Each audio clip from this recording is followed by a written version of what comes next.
Hi, I'm Kelsey Mays for Cars.com. The Azera, Hyundai's former flagship, has probably been overshadowed lately by the brand's pricier, newer Genesis, but don't get the two confused.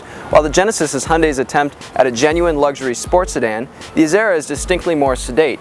It's meant as an alternative to a Ford Taurus or a Toyota Avalon, and as such, its styling definitely throws a long ball deep into that territory. Our limited grade test car comes pretty well loaded. Things like heated leather seats have been in Hyundais for a while, but other items like a power tilt telescoping steering column and power folding side mirrors are less common for this brand. Interior quality seems pretty good. Most surfaces along the dashboard are soft to the touch, and fit and finish is pretty good. The wood trim in our test car looks pretty convincing. I'm not crazy about the painted plastic door handles here. The gauges, they're backlit. They look like they could really fit into any Acura or Lexus model out there. The seats have plenty of cushioning. They're very comfortable, though the pleating on the leather looks like it was designed back when people still cared who Dave Coulier was. Full House? No. New for 2008 is an LG navigation system. It's shared with the Santa Fe and Veracruz SUVs. The Genesis and Sonata actually have a different system.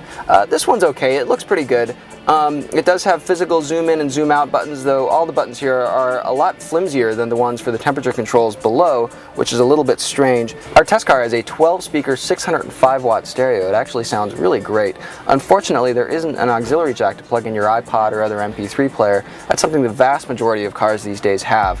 Now, legroom in back isn't quite as much as the Avalon or the Taurus have, but it should be enough, more than enough actually, for most adults.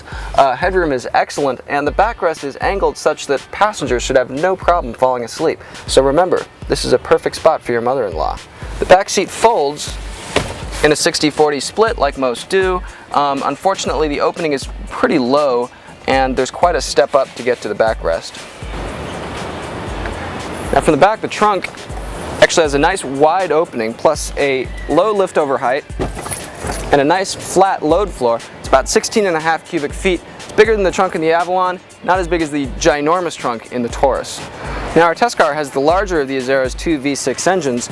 It's got plenty of low-end power around town and good high-end power as well for passing all those other Azeras. Hyundai says the suspension has been retuned for 2008 for improved ride and handling. No one should take issue with the ride. It's very soft, very comfortable, but this is not a car that you really want to drive fast on curvy roads. The suspension is soft, there's plenty of body roll, the steering is light and easy going. For some drivers, that might be exactly what you want. That and a bowl of oatmeal. Now, most cars in this class put driving engagement second to ride comfort, and the Azera is right there with the rest of them. So if you're looking for a solid full-size car, this is definitely worth thinking about, especially because it comes with a 10-year powertrain warranty, 8 airbags, and stability control standard, and the well-equipped GLS starts under $25,000. For that, you're going to be pretty hard-pressed to find more car for the money. For additional information on this car or any other, go to Cars.com and our blog, Kicking Tires.